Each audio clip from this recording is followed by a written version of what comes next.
Hello, everyone. This is Philip Koerper. This is the Philip Koerper Show. This is episode 69, November 15th. Want to lead off with a fun conversation I had with a friend, and I get this question quite frequently. The question basically is, you are a Christian, and why do the Christian people support Donald Trump so much?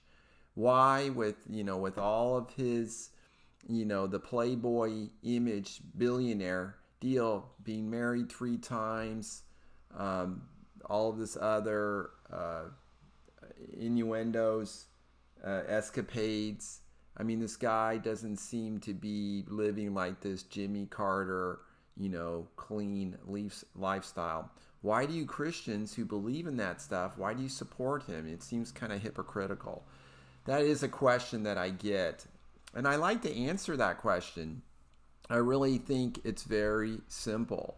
And that's really the issues and the way he treats Christianity. I mean, he's embraced Christianity. He has not criticized it. He loves to talk about Merry Christmas. Remember, Barack Obama always would never want to say Merry Christmas. Okay? He was really kind of anti-Christian. I think that Donald is really supportive. He had some people from the Middle East, mainly India, celebrating Hindu faith. I think that Donald is very embracing of people of all faiths, even people who are atheists or have no faith at all. I think he's very embracing of that, and so that's a good reason. But the number one issue that in supporting Donald are the issues that he stands for. He is the most pro-life president we've ever had, according to Mike Pence. Mike Pence is a very Christian man, and Mike Pence is his vice president and supports his policies. No one would support somebody for doing immoral things or cheating on a wife or things like that. No one would support that. And I would like to think that the Donald is not the playboy that he used to be. I would like to think that he's grown up and he's learned not to do that. I'd like to think that he's getting more Christianity in his life. And I do feel like he believes in God and he talks about that. And he loves America. And so these are the reasons why we support Donald Trump. And remember, politics is binary. What was our choice? Oh, vote for HRC? Now, morally, she might have a few points above the Donald on the issues like that. But what about her policies? What about politically? Oh, HRC's terrible. She's pro-abortion. The Donald is pro-life. Okay, that alone, I think on a moral standpoint, is going to carry so much more weight than anything else. The Donald is very pro-Christian. Hillary, probably kind of.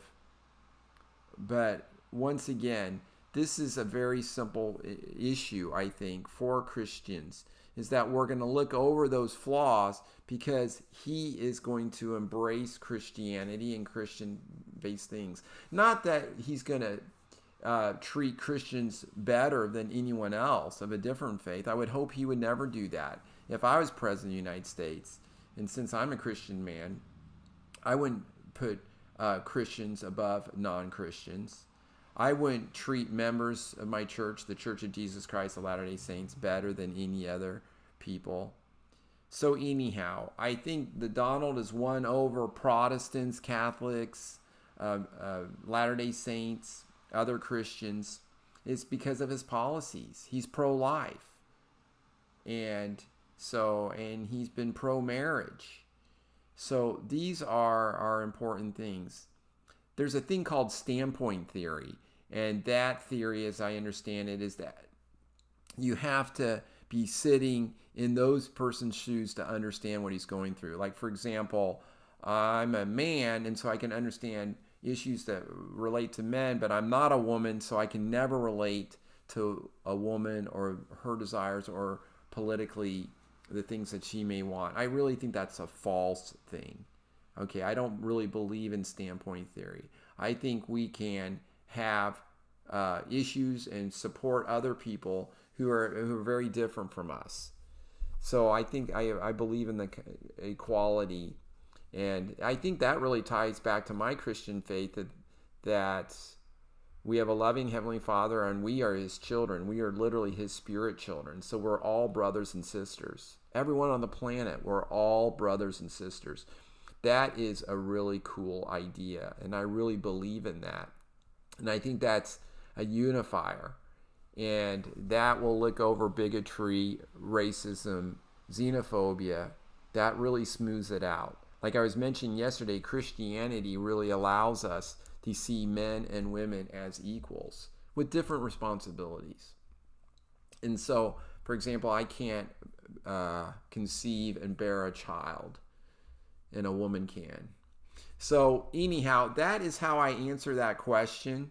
It's just really the issues. I think it's sometimes a trap when people ask that question. But I think it's really easy to say, well, the Donald supports my issues and my policies.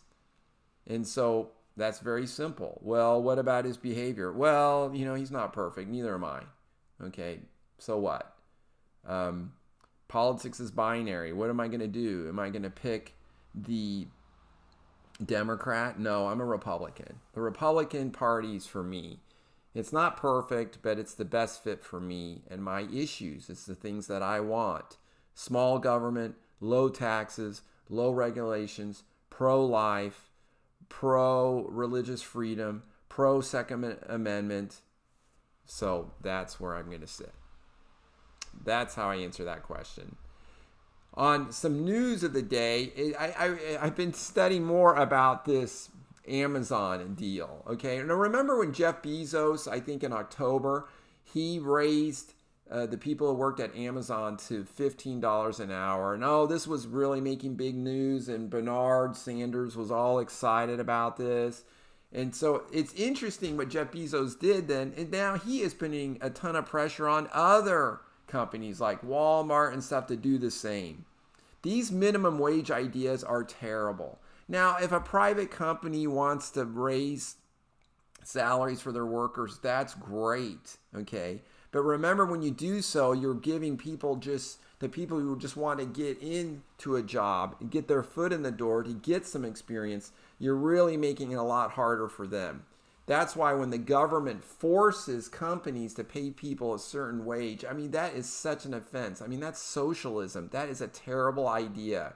Companies need to run on their own. You don't have to work for a company if you don't want to, but the government should not force companies to pay X amount of money to their employees. That's ridiculous. That's job stifling. That is going to decrease the amount of jobs. The big argument on the minimum wage is like, why stop at $15 an hour? These people are really poor. Why don't we pay them $30 an hour, or $40, or maybe $50 an hour? That would really be helpful.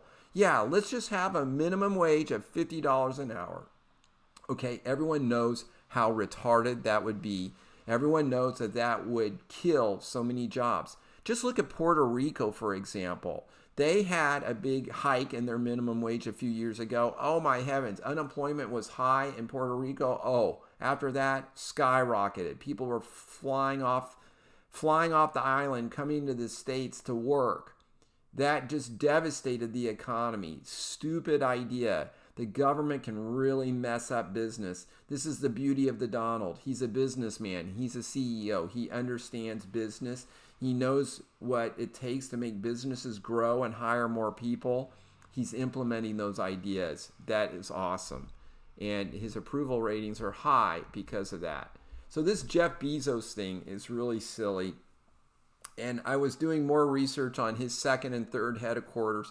And of course, that was all probably kind of staged. He has a house in Northern Virginia.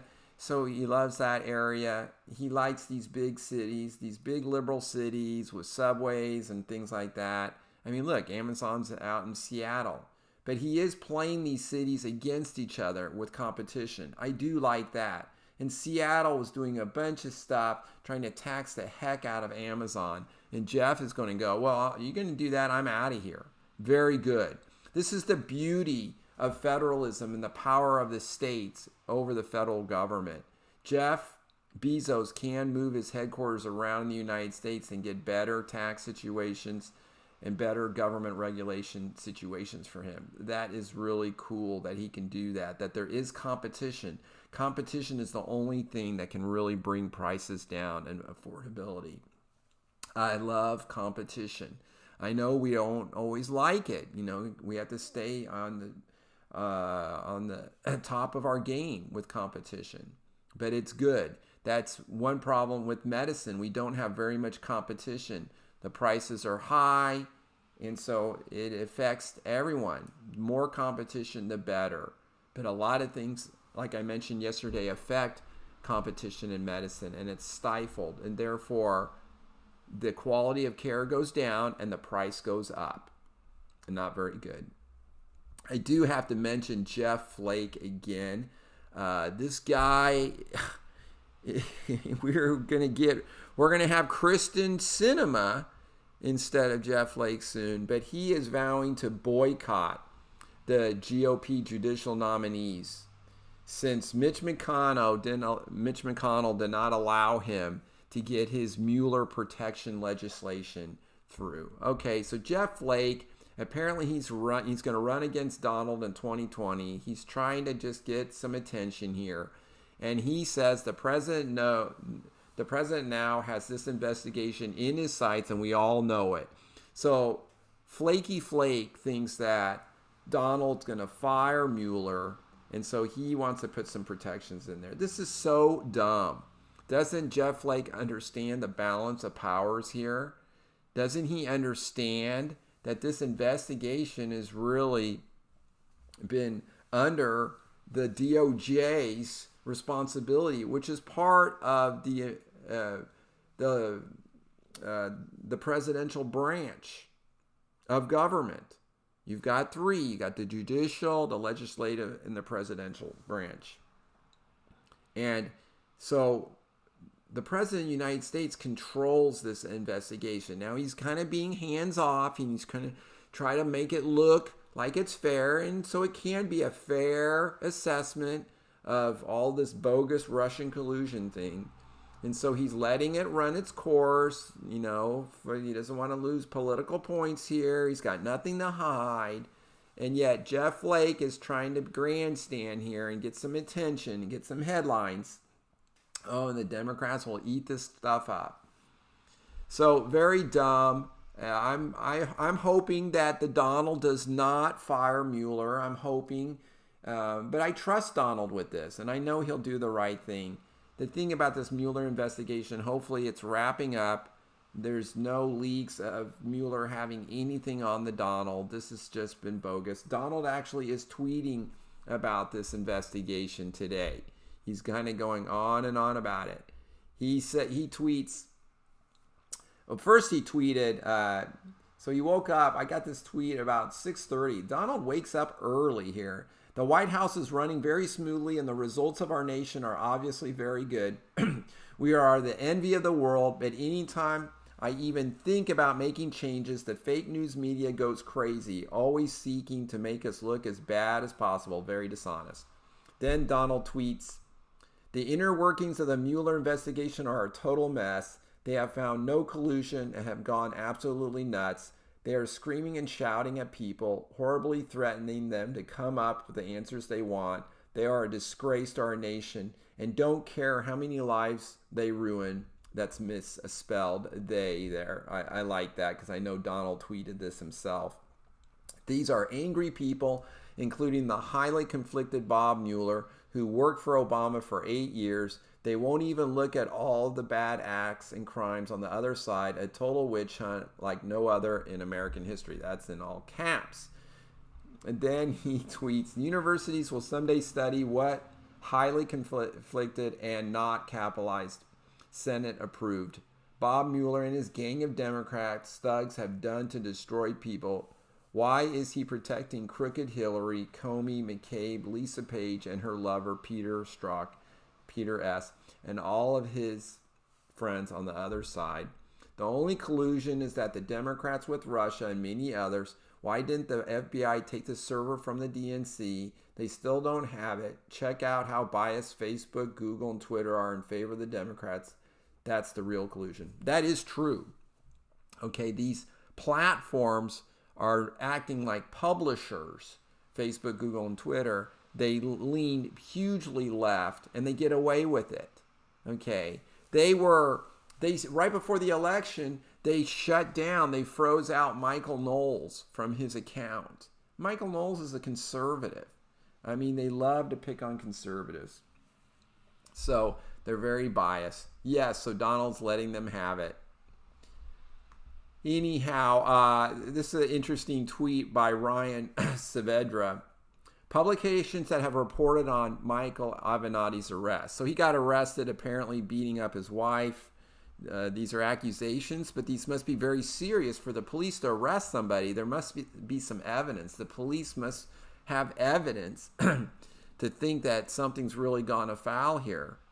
Police kind of operate like a judge, like the judge gives them permission to kind of go out and kind of do things on their own and kind of make these decisions and then bring people in, and then we can, hear things out, hear both sides of the story and figure out what happened. So all these publications, okay, there's a huge list of people who've reported on this, from Axios, USA Today, Washington Compost, New York Times, all of these. Everyone but CNN had not reported Avenatti's arrest. Oh, the Clinton News Network, CNN. Oh my. I wonder how Jim Acosta's doing. He's probably got a new book deal going. He's probably parlaying all this new attention, his fortune and fame. He's getting so famous with all of his grandstanding with the President Trump. Oh, it's hilarious. I wanted to close with this good story about this store, this company in Hortonville. I'm not quite sure where this Hortonville town is. Appleton. Looks like California, I think. But it's a company called Ben Schott, and they make these glassware, and they put bullets in them and stuff. And so what he did is, for a Christmas present, he gave everybody handguns. I love it. He gave them handguns. They have 16 full-time employees, including several military veterans. So they haven't done this before, but they want people, this is funny, trigger warning. Some people are really freaked out. Apparently he doesn't have a bunch of libtards who aren't going to freak out with a handgun. And so he's trying to promote personal safety and team building. I tell you, there's nothing that stops a bad guy with a gun usually except a good guy with a gun.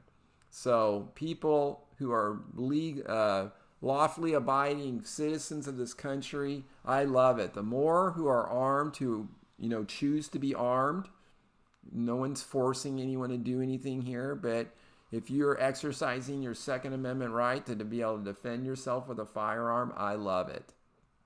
I love it. This is good. This is the way we stop bad people. Is with, if they have a gun, we've got a gun. And therefore, we can really stop people. It's really the great equalizer when I'm talking about equality between men and women.